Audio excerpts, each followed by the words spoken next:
Hello, இன்றைக்கி நாம் 7 cup cake பார்க்க போகிறோம். 7 கப் கேக்கு தேவையான பொருள் பார்க்குறேன். இது வந்து 1 கப்பு நெய், இதே கப் அளவில் கடலை மாவு, இதே கப்பில் 3 கப்பு சர்க்கரை எடுத்து வச்சுருக்கேன்.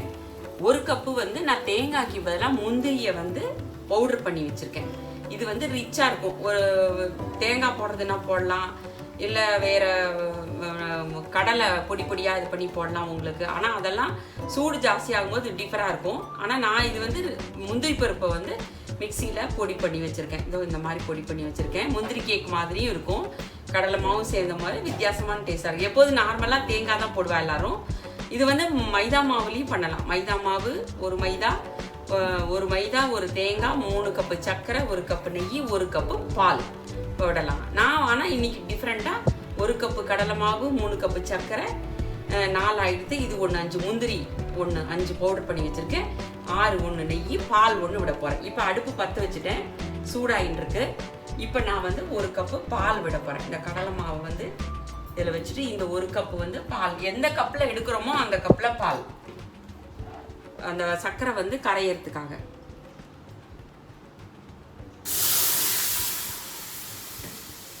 போட்டாச்சு, பாலை போட்டாச்சு. இப்போ இந்த சர்க்கரையை அதில் போட்டுருவோம். அது வந்து சர்க்கரை வந்து அதில் கரையணும்.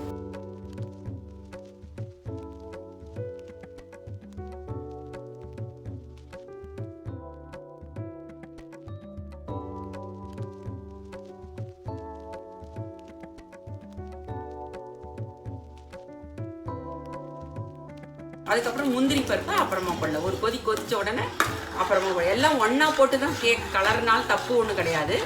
ஆனால் இது நல்லா இருக்குது. இன்னும் ஒரு கொதி அது போட்டோன்னே எல்லாம் ட்ரை ஆகிடும். அதனால் நெய்யை கடைசியில் விட்டுக்கலாம். இப்போ இது வந்து பாருங்கள் கரைஞ்சி போச்சு. இப்போ கரைஞ்சி போனதுனால இப்போ இந்த கடலை மாவை இதில் போட்டுட்டு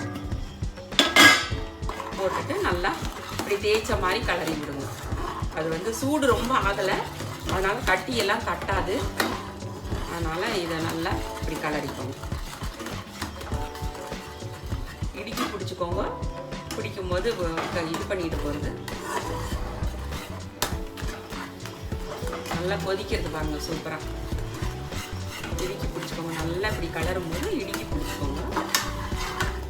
நல்லா ஒரு கொதிச்ச உடனே நம்ம வந்து முந்திரி பருப்பு பேஸ்ட் போடலாம். நெய் விடுறதுக்கு முன்னாடி நம்ம பேஸ்ட் போடலாம். இதை வந்து அடுப்பை சின்னதாக வச்சுட்டேன்.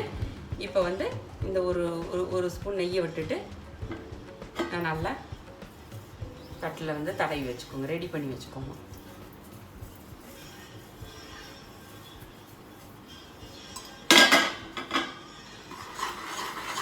கொஞ்சம் கொதிக்கட்டும்.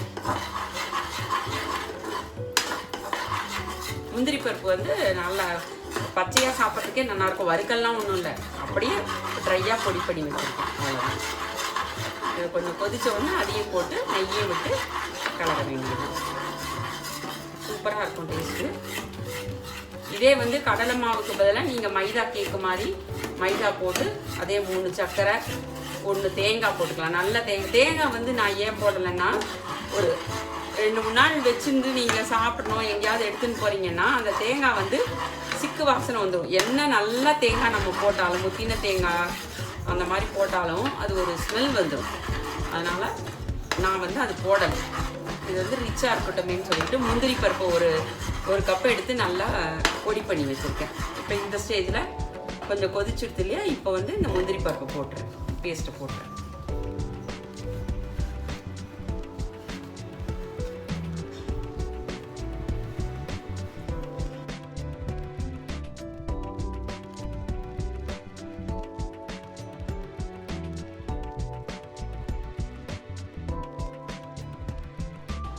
இப்போ இந்த ஸ்டேஜில் நெய்யை விட்டுறேன்.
வந்து ரொம்ப மொறுமொறுன்னு பர்ஃபி மாதிரி இருக்கணுங்கிறதுல கேக் மாதிரி இருந்தால் கூட நல்லாயிருக்கும். அதனால் இப்போ அடுப்பு ஆஃப் பண்ணிட்டேன். நான் ஆஃப் பண்ணிவிட்டு இதை நல்லா இந்த சூட்லேயே நல்லா கொஞ்சம் இப்படி பண்ணி சூட்டில் நல்லா இப்படி கிளறிட்டு எல்லாத்தையும் சேர்த்துன்னு நெய் தடவி நான் போட்டு